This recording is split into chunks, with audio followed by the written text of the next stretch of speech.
Welcome to True Crime Case Files. In this episode, a stepson's secret affair spirals into obsession and a grisly murder. Let's dive into the details. Maria Rodarte-Sullivan was a vibrant 38-year-old woman known for her artistic talents and kind-hearted nature. She lived in Summerville, South Carolina, a small town known for its charming downtown and the annual Flower Town Festival. Maria worked as a freelance artist, creating beautiful paintings and sculptures that she sold at local art fairs and galleries. Maria lived with her husband, David Sullivan, and her 18-year-old stepson, Tyler. David was a retired naval officer, and they had been married for 10 years. Despite their 20-year age difference, Maria and David were deeply in love. They met at a local art show where Maria's work was being displayed. David was immediately drawn to her creativity and passion for life. Maria tried her best to create a happy and harmonious home. She balanced her freelance work with managing the household and caring for Tyler. She was a motherly figure to Tyler, who had lost his biological mother a few years earlier. Maria and Tyler's relationship was said to be strained, but she remained hopeful that they could eventually bond. In her free time, Maria enjoyed reading and gardening. She was a big fan of classic literature, often quoting Jane Austen and the Bronte sisters. Her garden was filled with vibrant flowers, a testament to her love for nature. Maria was also active in the local community, volunteering at the Summerville Public Library and participating in neighborhood events. In the days leading up to her death, Maria was excited about a new art project. She was working on a series of sculptures inspired by the local wildlife and landscapes of South Carolina.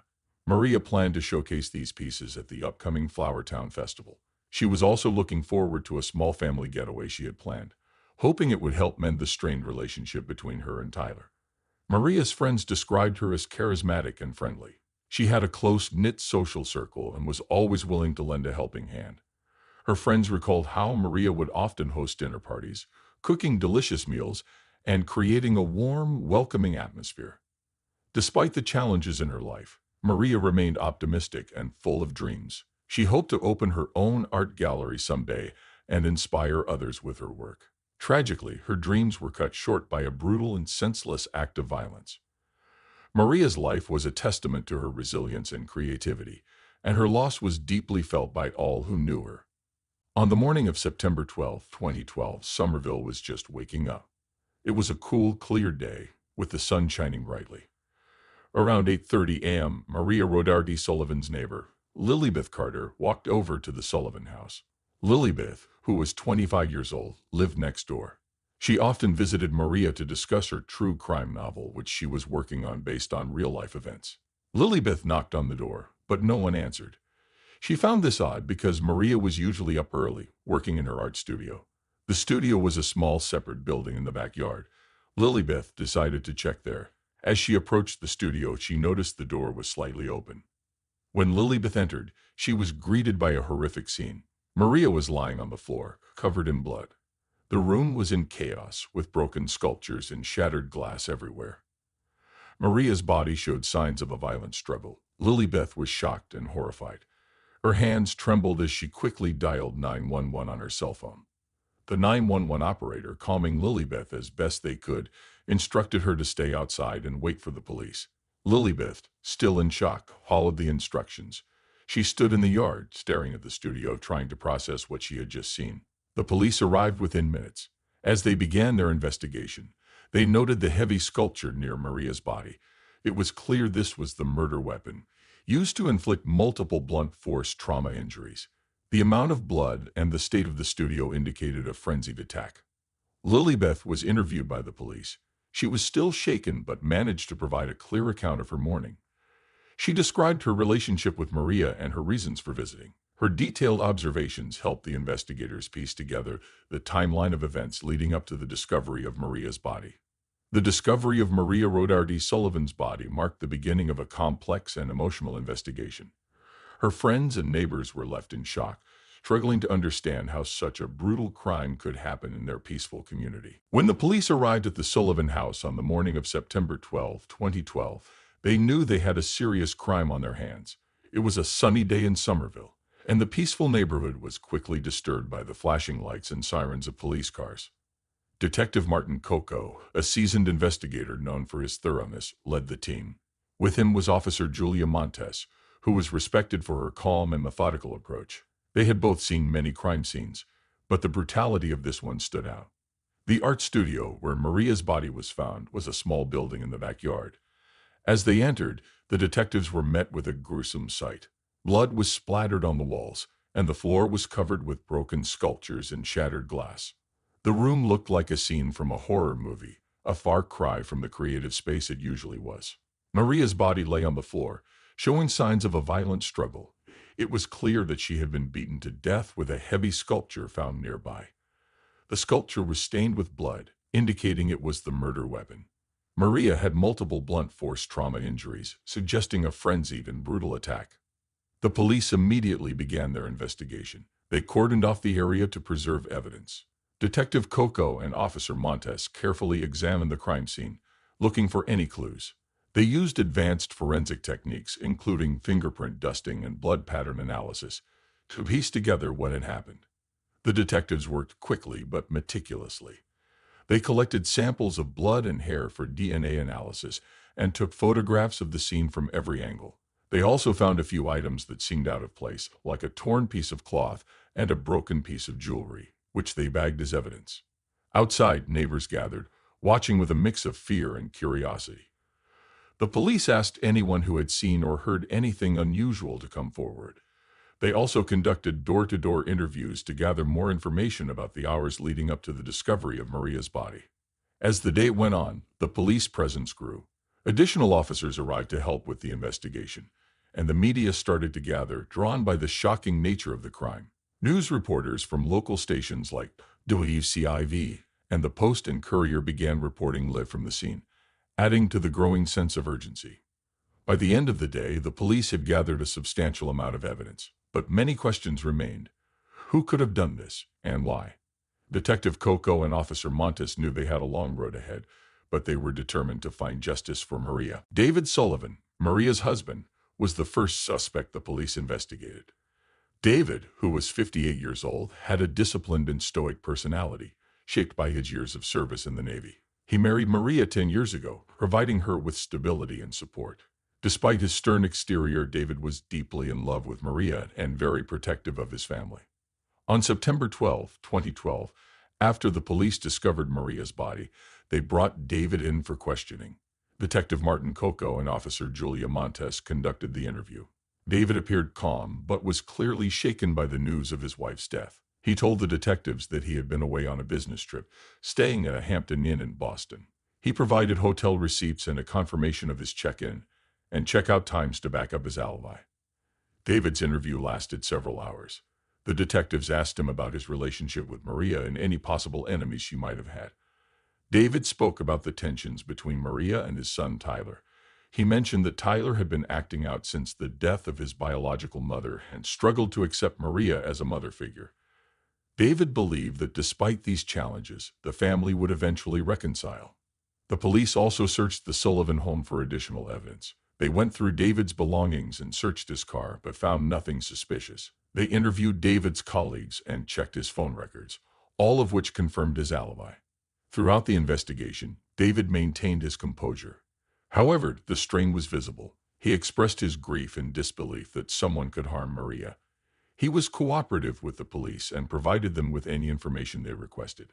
Meanwhile, the local news outlets, such as WCIV and the Post and Courier, reported on the investigation. Neighbors and friends of the Sullivans were shocked to hear that David was a suspect. Many described him as a kind and loving husband who would never harm his wife. Despite his strong alibi, the police continued to investigate David to ensure nothing was overlooked.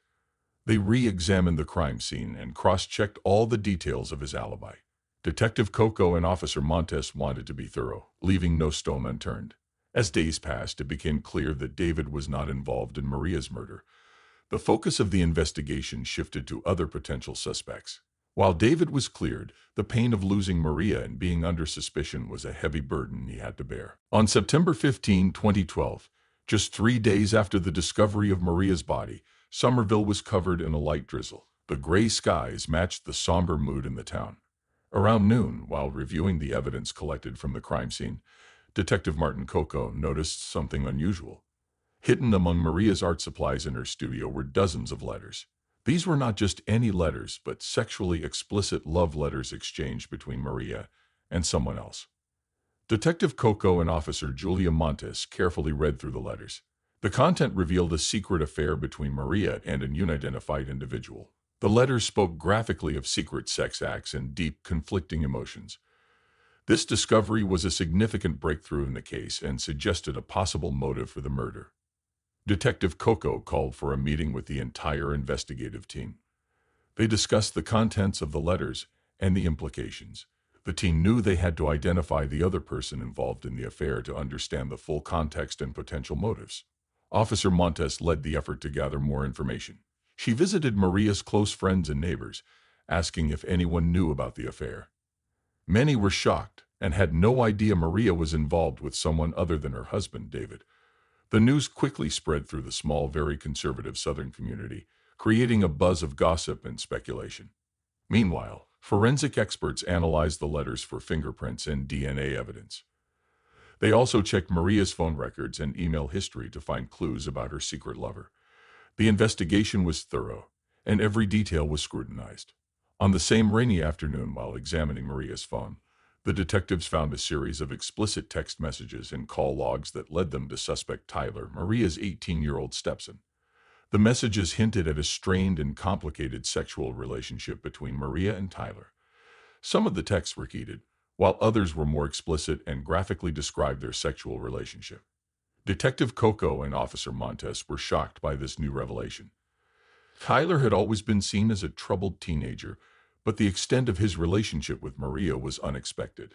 The detectives knew they had to approach this delicately to get to the truth. The discovery of the love letters and text messages shifted the focus of the investigation. The police now had a clearer direction, and the pieces of the puzzle were slowly coming together.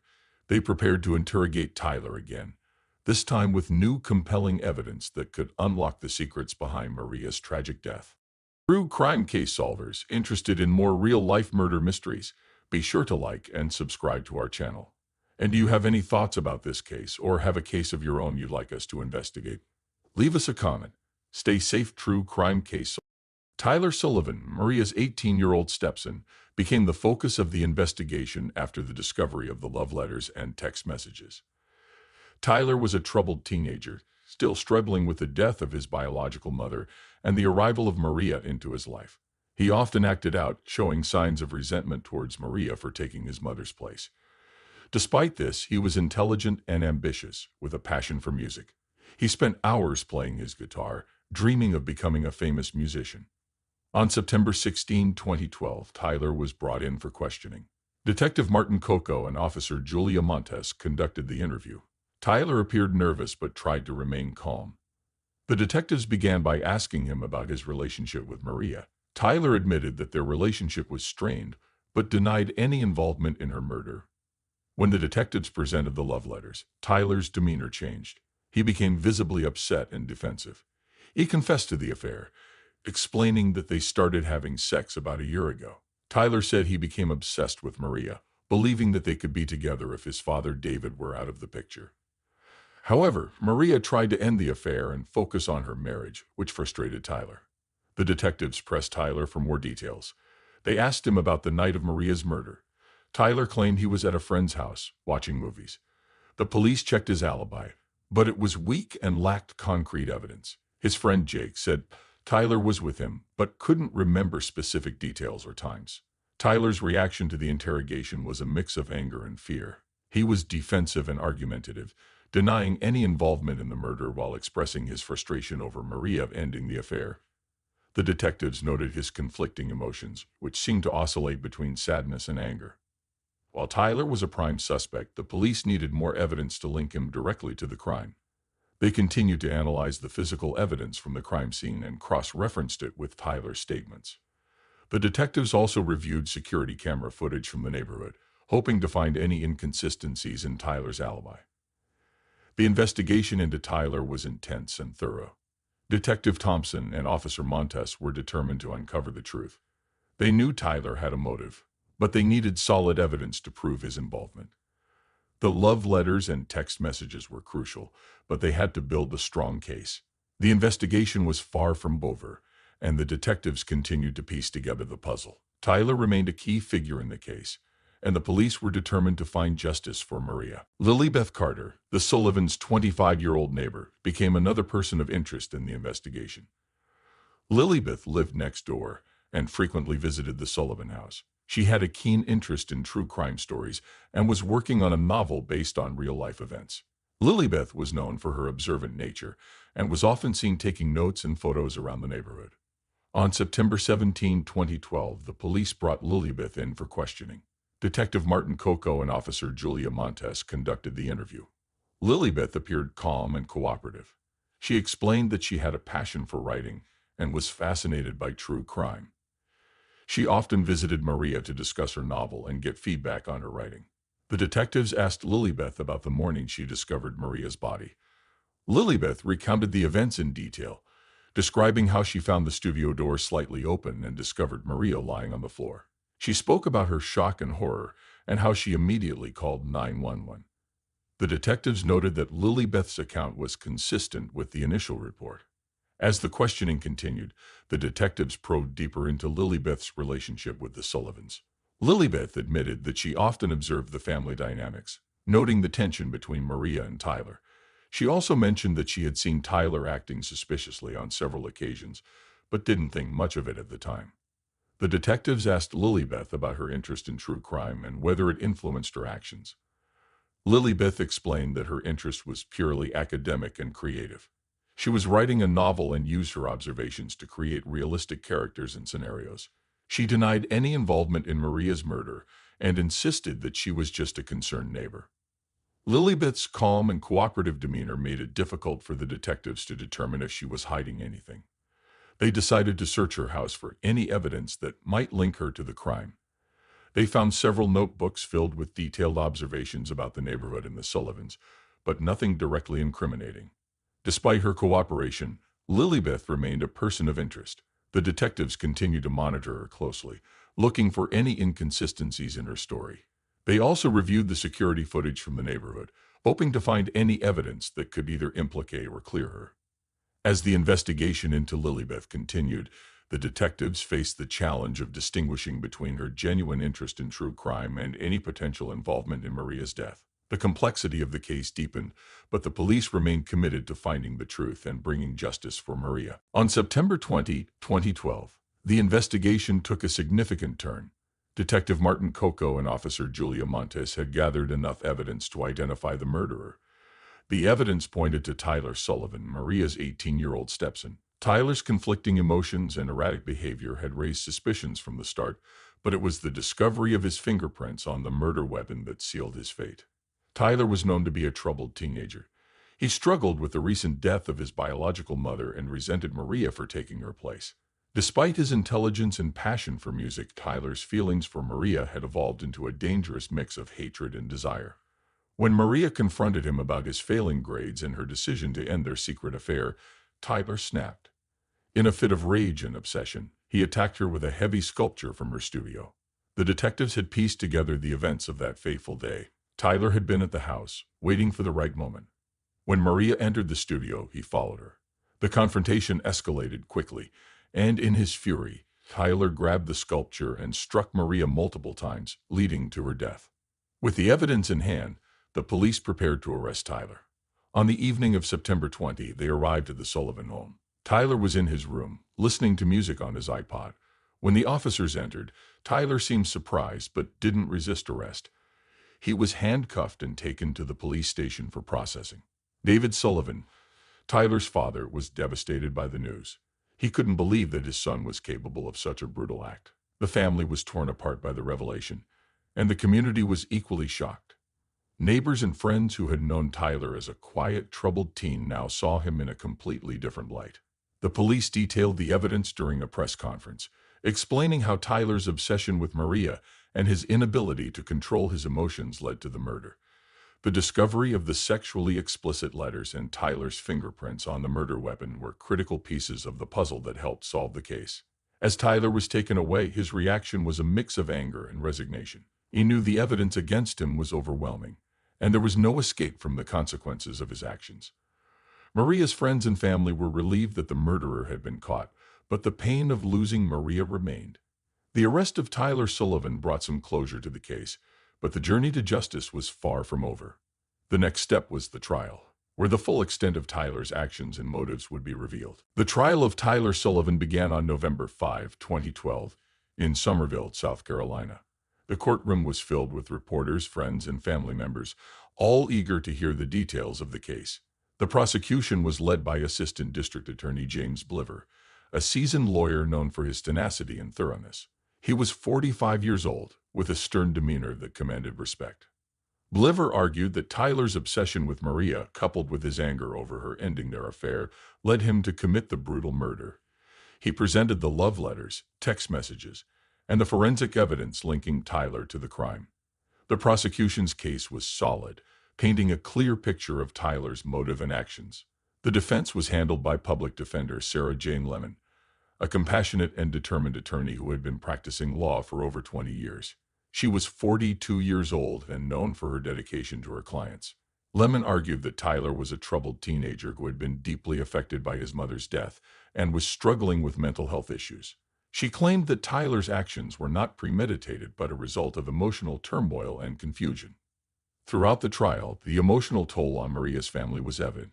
Her husband, David Sullivan, sat in the front row, his face etched with grief and disbelief.